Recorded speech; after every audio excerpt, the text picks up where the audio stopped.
Итак, мы дожили до очередного понедельника, а посему снова поговорим о грузино-абхазских отношениях. Здравствуйте! История – вещь поучительная, и поэтому я предлагаю всем вспомнить, как мы надсмехались над нашими соседями по поводу их манеры устраивать розовые революции. Вот, мол, мы какие мудрые и демократичные, а значит, заслуживающие права на независимость и государственность. У нас, дескать, все по закону, а наш народ никогда не пойдет на поводу у циничных политиков. В общем, грузины плохие, а мы хорошие. Но есть ощущение, что комплименты в адрес самих себя как-то не очень нам всем помогли. И наша хваленная мудрость не устояла перед современными политтехнологиями, в основе которых конфликт.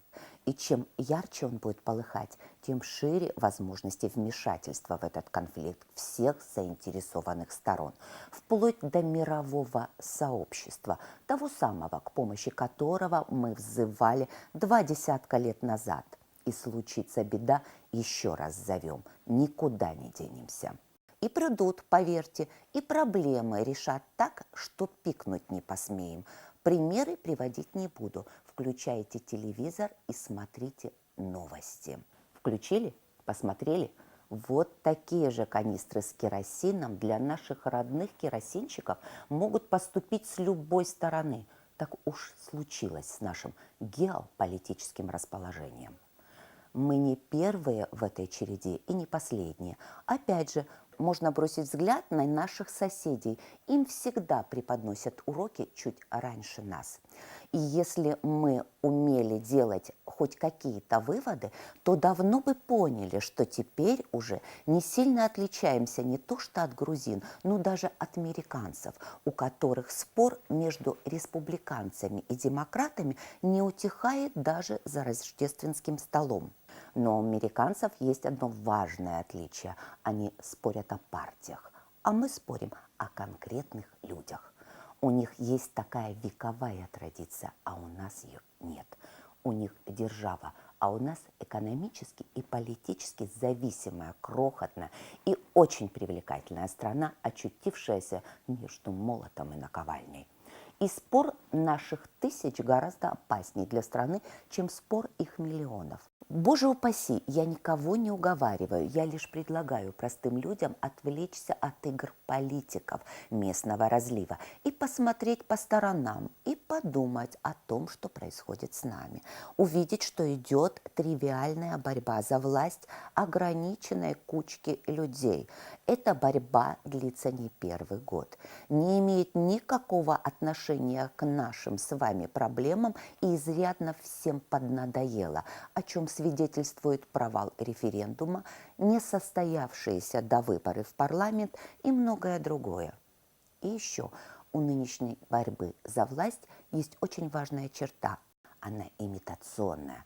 Что есть блок оппозиционных сил? Это все те же грабли в виде все той же партии Ганцахара, которая словно инфузория туфелька напачковала внутри себя новые организации, в каждой из которой по одному человеку, не считая обслуги, а потом сама с собой объединилась. Так получился целый блок оппозиционных сил. Ну да бог с ним, с этим блоком. Если бы не штурм МВД, покалеченные люди, коктейли Молотова и горящие покрышки. Но давайте проследим, за что борьба-то. Отставка Хаджава, отставка Зябшпа, отставка Миквабия. Не сомневаюсь, что каждому чиновнику можно предъявить претензии, но кто-нибудь понял, за что именно их отставки требовала Амцахара? И самое главное, кто-нибудь понял, что они предложили взамен не кого, а что? И это главный для нас вопрос. Что предлагает чиновничья оппозиция в экономике, в энергетике, во внешней политике, в социальной сфере? Я не поленилась, что-то прослушала, что-то прочла. Не нашла ни одного предложения, кроме снять и поменять на себя любимых. Но про сжечь книги я, понятно, не говорю.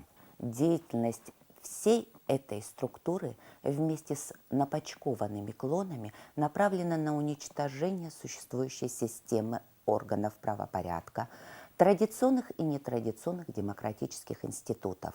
Я не видела, чтобы Амцахара и ее блок провели акцию протеста против ДТП, чтобы собрались на площади и демонстративно поснимали затемненки на своих машинах, чтобы озаботились делами, происходящими в роддоме. Но я видела их чуть ли не в полном составе во время бунта у стен Дранского следственного изолятора, а затем у стен МВД.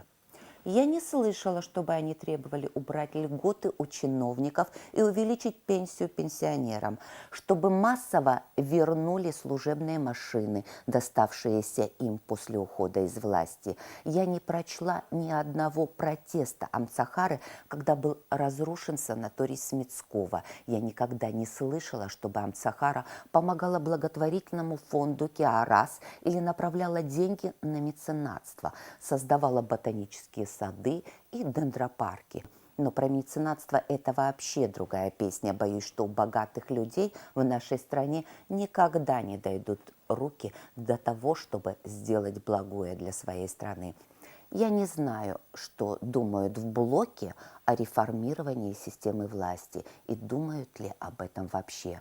Для меня это не просто кот в мешке. Это люди, которые кидаются на журналистов, воюют против свободы слова и признают только собственное мнение.